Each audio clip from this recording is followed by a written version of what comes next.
इस वक्त जीएस मारतोलिया ने न्यूज़ वन इंडिया से एक्सक्लूसिव बातचीत की है। अधीनस्थ सेवा चयन आयोग उत्तराखंड के चेयरमैन हैं जीएस मारतोलिया। जीएस मारतोलिया बोले कि वन दारोगा भर्ती परीक्षा में सेग्रीगेशन संभव नहीं।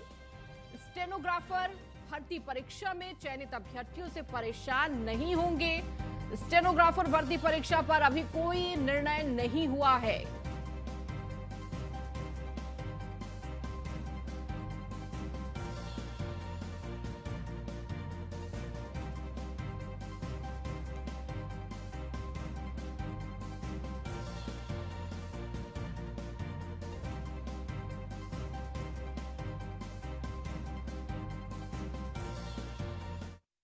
उत्तराखंड में बेरोजगार युवा नौकरियों के लिए तलाश कर रहे हैं और यूकेएसएससी ने 3 भर्तियां निरस्त की हैं जो कि मार्च में दोबारा होंगी और जबकि अन्य पर शासन से निर्णय होगा। वन दरोगा जिनकी भर्ती निरस्त हुई है जो मार्च में होनी, और स्टेनोग्राफर्स जिनकी परीक्षा पर सवाल है। कुछ चर्चाएं हैं जिसके आधार पर स्टेनोग्राफर्स भी परेशान हैं। हमारे साथ यूकेएसएससी के चेयरमैन जीएस मारतोलिया सर हैं, इनसे बातचीत करेंगे। सर, वन दरोगा के जो आप लोगों ने परीक्षा निरस्त की, अब वो मार्च में आप दोबारा हालांकि कराने जा रहे हैं, पर युवाओं का कहना है कि उनको सेग्रीगेट किया जा सकता था। उत्तर प्रदेश ने भी ऐसा ही किया और सभी को एक तराजू से नहीं तौल के देखना चाहना चाहिए था, जबकि एलटी को आप लोगों ने क्लियर किया है। आखिर इस पर क्या समस्या क्या है? देखिए, कोई एजेंसी अगर ये कह दे कि साहब मैं जो टेंटेड हैं, जो नॉन टेंटेड हैं, जिन्होंने नकल की या नहीं की, वो सेग्रीगेट करना इतना आसान नहीं है। जो कहना बहुत आसान है कि सेग्रीगेट करके बच्चों को कर दीजिए, बहुत आसान नहीं है। और अगर ये कितना भी आप कोशिश करना, एसटीएफ कितनी मेहनत कर ले, कितना हम लोग मेहनत कर लें, लेकिन बहुत मुश्किल है कि हम सेग्रीगेट कर पाएँ इन बच्चों को। आसान नहीं होगा, लेकिन बेहतर रास्ता उसका यही है कि दोबारा इनके एग्ज़ाम हों और उसकी तैयारी वो करें। मेरे ख्याल से वही एक विकल्प होना चाहिए। और सेग्रीगेट करने का जहाँ तक बात सही है आपकी, लॉजिकली बहुत अच्छा लगता है कि जिनने मेहनत की बच्चों ने, मैं भी कह रहा हूँ बच्चों के साथ दिक्कत है, उनके साथ हार्डशिप है, मैं इसको मानता हूँ। लेकिन मेरा ये भी एक रिस्पॉन्सिबिलिटी हमारी ये भी होनी चाहिए कि एग्ज़ाम ऐसे हो जिसकी शुचिता कहीं से कहीं प्रभावित न हो, बिना किसी संदिग्धता के, बिना किसी उसके परीक्षाएं परिणाम घोषित हों। वही एक आयोग का मकसद भी होना चाहिए। सर, अब स्टेनोग्राफर्स भी आ गए हैं। उनका कहना है कि साहब कुछ ऐसे समाचार आ रहे हैं कि उनकी परीक्षा में एक ही क्षेत्र के बच्चे हैं, इस आधार पर उनको भी रिव्यू कराया जा सकता है, जबकि इस परीक्षा में तो कई पद रिक्त रह गए और 3 चरणों में एग्जाम होता है। हर आदमी आंसू लिपिक नहीं हो सकता, ये शॉर्ट हैंड राइटिंग नहीं सीख सकता, और उस क्षेत्र में कोचिंग वगैरह कुछ इस प्रकार की हैं जो बच्चों को अच्छा तैयार कराती हैं। तो स्टेनोग्राफर्स को लेकर आप क्या कहना चाहेंगे, वो क्यों परेशान है? नहीं, वो परेशान क्यों है, मेरे समझ में नहीं आई अभी तक बात। क्योंकि पेपरों के न्यूज़ के हिसाब से, इलेक्ट्रॉनिक मीडिया की न्यूज़ के हिसाब से आप परेशान हो तो उसमें मैं क्या कर सकता हूँ। हमारा जहाँ तक मकसद है, जो हमारे, क्योंकि वो भर्तियों में कुछ एक टेक्निकल लीगल प्रॉब्लम जो 5-6 भर्तियों की थी, जो हमने जो चीज़ें उत्तराखंड पब्लिक सर्विस कमीशन में चली गई थी, उसका क्लियर करके हम उस भर्तियों को काम आगे बढ़ाएंगे। लेकिन अभी से कि साहब उसमें ये हो गया, उस क्षेत्र के ज़्यादा हैं, वो गलत रिजल्ट निकला है, मेरे ख्याल से ये न्यूज़ है और ये खबर है, खबरों में छपती रहती होगी। मेरे ख्याल है इंतजार करना चाहिए उनको, जब हम उसका फाइनल रिजल्ट निकालेंगे।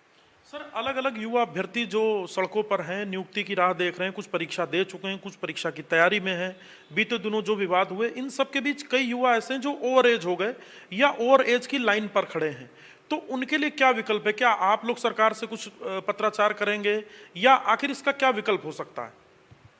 देखिए, मैं वही कह रहा हूँ। देखिए, जो अभी 3 परीक्षाओं को दोबारा परीक्षा करने का हम लोगों ने निर्णय लिया, इसमें यह भी हो सकता था कि मैं शासन से अनुरोध करूँ कि 2 साल का हमें इन बच्चों को और दिया जाए टाइम, और नया फॉर्म भरें। ये भी विकल्प हो सकता था।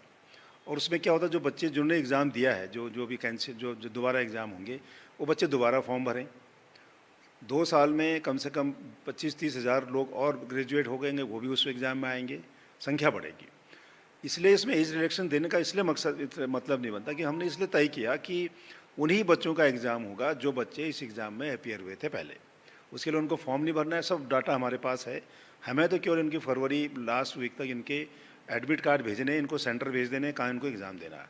क्योंकि हम एग्ज़ाम दोबारा विज्ञप्ति नहीं निकाल रहे, इसलिए एज रिलैक्सेशन की बात नहीं आती। इसलिए रिलैक्सेशन उसमें इस वाले भर्ती में तो पॉसिबल नहीं है।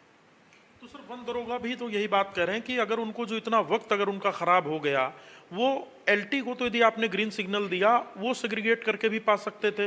उनका कहना हमारा समय बहुत जाया हुआ, इसका क्या आप उत्तर देना चाहेंगे? नहीं, मैं वही कर एलटी जो हमारी स्नातक स्तरीय में, वही एलटी में भी लागू, उसमें भी लागू होता है, वन दरोगा में भी। हमारे हिसाब से जो तफ्तीश के दौरान अभी हम देख रहे हैं, उसका ट्रेंड देख रहे हैं, अभी एसटीएफ वाले आज भी बैठे हैं हमारे पास, आए हैं, बात कर रहे हैं ऊपर से। देखिए, मैं संभावनाओं पर कि साहब ऐसा नहीं हुआ, हमने नकल नहीं की, बहुत मुश्किल है कहना। ट्रेंड मिला तो ट्रेंड को एग्जामिन करना, ट्रेंड को देखना मेरा काम है, मेरा दायित्व है, और देखना चाहिए।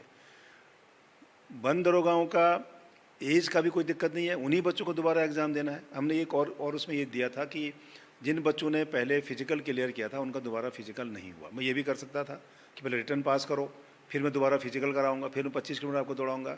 कम से कम उस पार्ट पर हमने कहा कि जो पास हो गए बच्चे उनका फिजिकल नहीं कराएंगे, लेकिन उसमें हो सकता है कुछ नए बच्चे पास हो जाएं तो उनका फिजिकल होगा, लेकिन जिनके बच्चों के एक बार हो चुके हैं दोबारा हम उनका फिजिकल नहीं कराएंगे, क्योंकि उसी विज्ञप्ति का एग्ज़ाम होना है, इसलिए उसमें रिलैक्सेशन की कोई बात नहीं होगी। नई विज्ञप्ति के बारे में शासन स्तर पर हम लोगों ने बात किया था कि जो वैकेंसी स्नातक स्तर पे या वन दरोगा में या सचिवालय रक्षक में अगर जो नई भर्ती उस भर्ती के बीच में जो आ गई होंगी, उसके बारे में भी शासन स्तर पर ये तय होने वाला है कि बहुत जल्दी उसकी विज्ञप्ति निकलेगी, ताकि इस बीच में जो बच्चे एलिजिबल हुए वो बच्चे भी इसमें दोबारा नई भर्ती में नए विज्ञप्ति के साथ अपनी एग्ज़ाम दें उसमें। तो उसमें कोई उनका वो उसके बारे में भी विचार गवर्नमेंट कर रही है। हमारी बात हुई थी, हम मिले, गवर्नमेंट से चर्चा की थी हमने। हो सकता है कि मार्च अप्रैल तक नई विज्ञप्ति एक और जारी हो, तो इन्हीं बच्चों को हो सकता है इसी साल 2 मौका मिले। एक तो पुराना री एग्ज़ाम होगा पुरानी भर्तियों का, हो सकता है कि नए एग्ज़ाम भी इसी साल होंगे, उसमें एग्ज़ाम दे, 2 मौका उनको मिल सकता है। मेरा यही अनुरोध होगा लड़कों से, बच्चों से। मैं बिल्कुल उनके साथ, मैं समझ सकता हूँ उनकी परेशानी को, लेकिन उसका विकल्प नहीं है कि मैं रोज़ धरना प्रदर्शन करूँ, उससे कुछ हल नहीं होने वाला। बेहतर यह है कि 2 महीना आपके पास है, आप पढ़ाई करिए और मार्च में पूरी नई ऊर्जा के साथ, नई मेहनत के साथ आप एग्ज़ाम दें, और मेरी कोशिश होगी कि आपकी मेहनत के हिसाब से उसका परिणाम आपको मिलेगा।